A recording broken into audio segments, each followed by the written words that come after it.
ओम श्री गणेशाय नमः। श्री सद्गुरुदेव भगवान की सदा ही जय हो। सभी भगवान के प्रिय भक्तों को मेरा हृदय से प्रणाम। मेरा प्रणाम आप सभी स्वीकार करें। और आज मैं एक बहुत अच्छा विषय यहाँ लेकर आया हूँ आप सभी के कल्याण के लिए। हमारे शास्त्रों ने पंच महायज्ञ करने की सभी को आज्ञा दी है।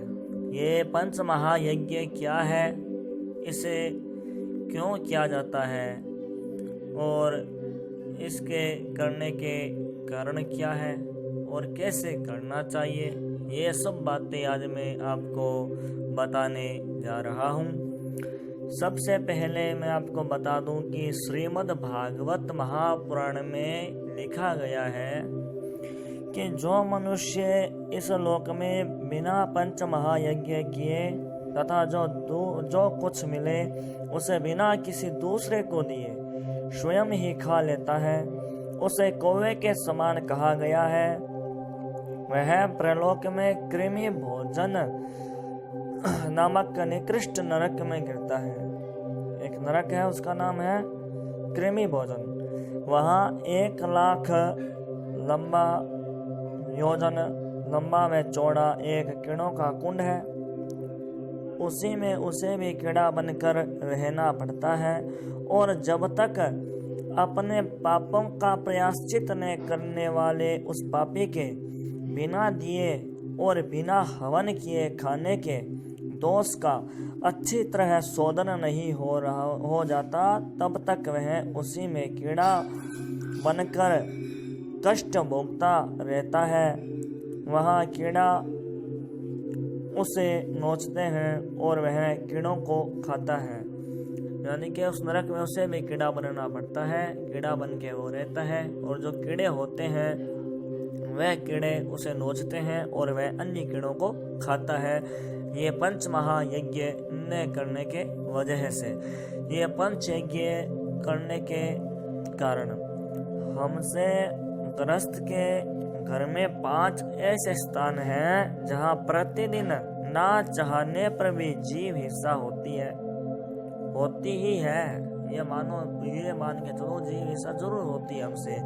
और वह ऐसे स्थान कौन कौन से हैं, जैसे चूल्हा जहाँ अग्नि जलाई जाती है, दूसरा चक्की पीसने के स्थान को, और तीसरा बुहारी झाड़ू पोछा इत्यादि करने पर, चौथा उखल कूटने में, और 5वां जल रखने के स्थान में। जल पात्र के रखने पर नीचे जीवों के दबने से जो पाप होता है, उन पापों से हमें मुक्ति पाने के लिए 5 प्रकार के यज्ञ करना चाहिए। वो 5 प्रकार के यज्ञ कौन कौन से हैं? पहला ब्रह्म यज्ञ, दूसरा पितृयज्ञ, तीसरा देव यज्ञ, चौथा भूत यज्ञ और 5वां मनुष्य यज्ञ। ब्रह्म यज्ञ कैसे किया जाता है? संध्या वंदन के बाद द्विज मात्र को प्रतिदिन वेद पुराण आदि का पठन और पाठन करना चाहिए।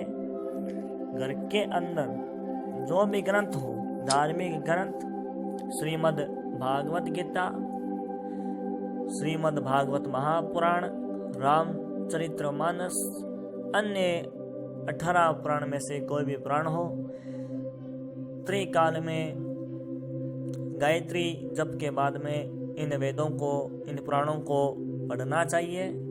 इससे हमारे ब्रह्म यज्ञ की पूर्ति हो जाती है। दूसरा यज्ञ पितृयज्ञ। पितृयज्ञ क्यों किया जाता है, इसका एक बड़ा विधान है। पितृयज्ञ में अपने तर्पण और श्राद्ध कर्म किए जाते हैं। तर्पण करने से समस्त ब्रह्मांड का कल्याण होता है। इस तर्पण के प्रयोग के द्वारा थोड़े समय में हमसे जो जितना महान कार्य हो जाता है वह भगवान की असीम दया का सूचक है।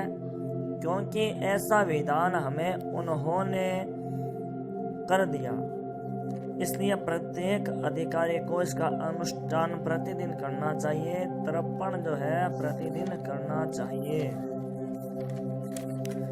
और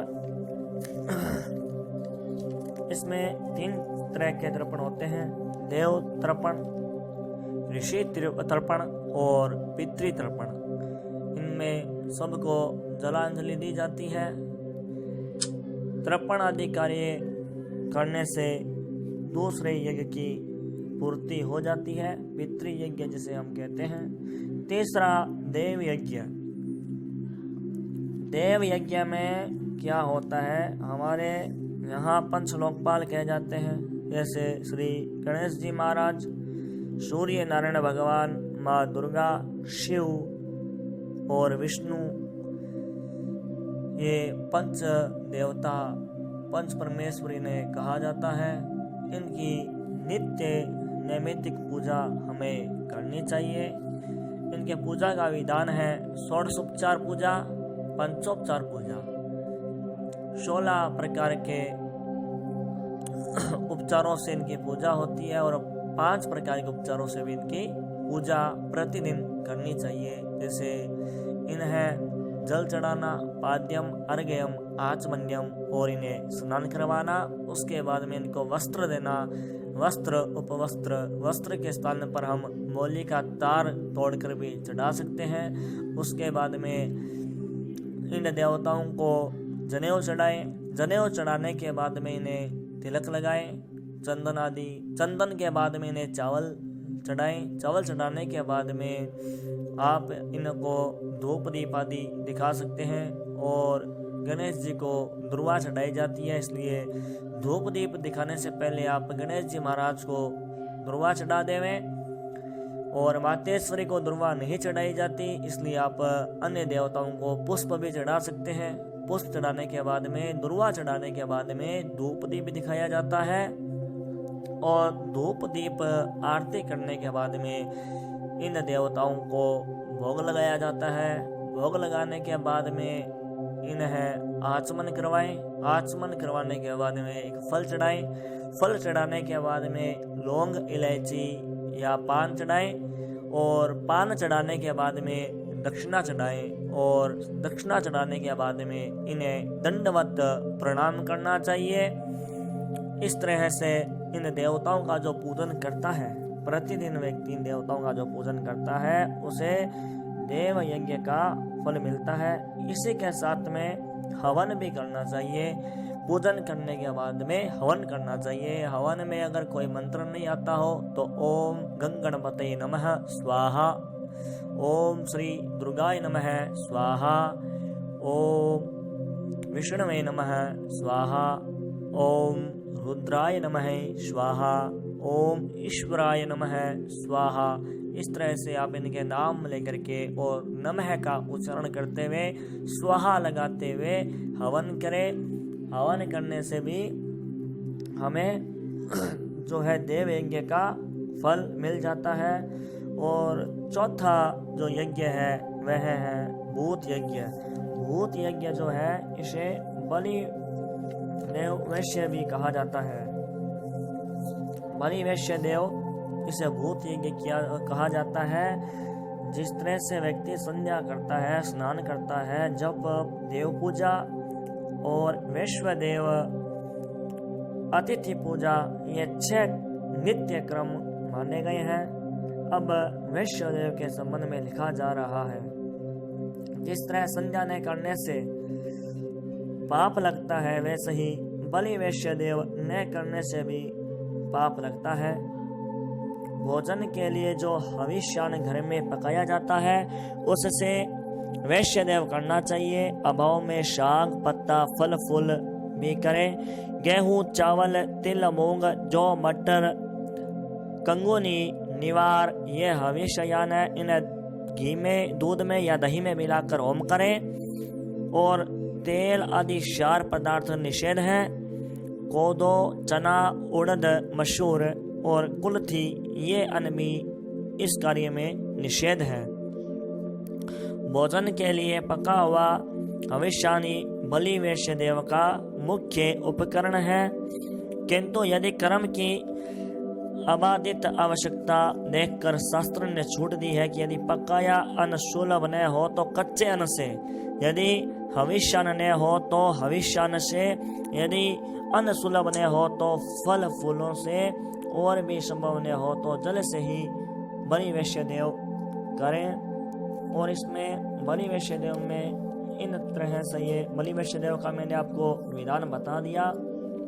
अगर ये भी आपसे संभव ना हो तो आप एक काम करें, घर के अंदर जैसे आप सुबह सुबह भोजन बनाते हो तो सबसे पहले छोटी छोटी 5 रोटी बनाएं और 5 रोटियां बना करके गोल गोल उन पर घी डालें और चीनी डालें, और घर के अंदर तांबे का कुंड मिलता है बाजार में, वो आप तांबे का कुंड लेकर आ जाएं और उसे बीच आंगन में रख करके उसमें गाय के थेपड़ी से अग्नि जला करके और उसके अंदर आपको वो 5 रोटियां जो है उसमें हवन करनी है और 5 बार बोलना है, ओम प्राणाय स्वाहा, ओम अपानाय स्वाहा, ओम व्यानाय स्वाहा, ओम उदानाय स्वाहा, ओम समानाय स्वाहा।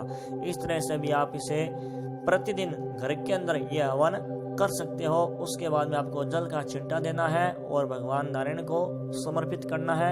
इससे भी आपकी बलि वैश्य देव का जो चौथा यज्ञ है भूत यज्ञ, इसकी आपको पूर्ति हो जाएगी। 5वां जो यज्ञ है वह मनुष्य यज्ञ है। मनुष्य यज्ञ को अतिथि यज्ञ भी कहते हैं। बलि वैश्य देव के बाद सबसे पहले अतिथियों को सह सम्मान भोजन कराएं। उसके पहले मनुष्य यज्ञ में जो हंताकार अन्न दिया गया है उससे भिन्न अन्न श्रेष्ठ ब्राह्मणों को दिया जाता है, वह मनुष्य यज्ञ कहलाता है। यह भी देखना होता है कि नियमित भोजन करने वाले जो भृत्य है उनका उपरोध किसी तरह न हो। अतिथियों को लौटाना नहीं चाहिए, ऐसा करने से पाप लगता है। घर के अंदर कोई भी अतिथि आ जाए तो उन्हें भोजन करवा कर ही लौटाएं, ऐसे नहीं करने से हमें पाप लगता है। मध्याह्न में आई अतिथि की अपेक्षा सूर्यास्त के समय आई अतिथि का 8 गुना महत्व है, और सूर्यास्त के समय आई अतिथि को सूर्योदय कहा जाता है। सूर्योदय अतिथि यदि इस समय में भी घर आ जाए तो उसे बिना भोजन कराए ना रहे, इस बात का विशेष ध्यान रखें। अगर कोई अतिथि हमारे घर आ जाए, अगर वो रात्रि को आए, सूर्यास्त के बाद में किसी भी वक्त आए, अनिश्चित काल में आए, तो उसे भोजन जरूर करें। वो चाहे करें या ना करें, लेकिन फिर भी आप चाहे एक रोटी ही उसे खिलाएं, जरूर खिलाएं, इसका बहुत बड़ा फल मिलता है। और यह है अतिथि सत्कार। और भूत यज्ञ में एक पंचबलि दी जाती है। पंचबलि का मतलब है जैसे गाय के लिए रोटी निकालना, कुत्ते के लिए रोटी निकालना, और पृथ्वी पर जैसे काक बलि दी जाती है, कौवे को रोटी दी जाती है, और पत्ते के ऊपर ही देवादि बलि दी जाती है, और पिपीली का बलि भी पत्ते पर दी जाती है। पिपीली का बलि यानी कि चींटियों को बलि दी जाती है। इसके अलावा जहाँ कीड़ी नगरा हो, आप वहाँ चींटियों को चुगा डालें, दाना डालें, कुत्ते को रोटी देवें, गाय को रोटी देवें। अतिथि कोई भी घर में आ जाए तो भंगता भिखारी जो भी आए तो उसे भी आप रोटी देवें। यह सब करने से, और कौवे को भी प्रतिदिन कुछ ना कुछ अन्न जरूर खिलाना चाहिए, उन्हें दही देना चाहिए। दही के अलावा आप जैसे रोटी के टुकड़े भी छत पर अपने डाल सकते हो और उसे कौवे खा लेते हैं।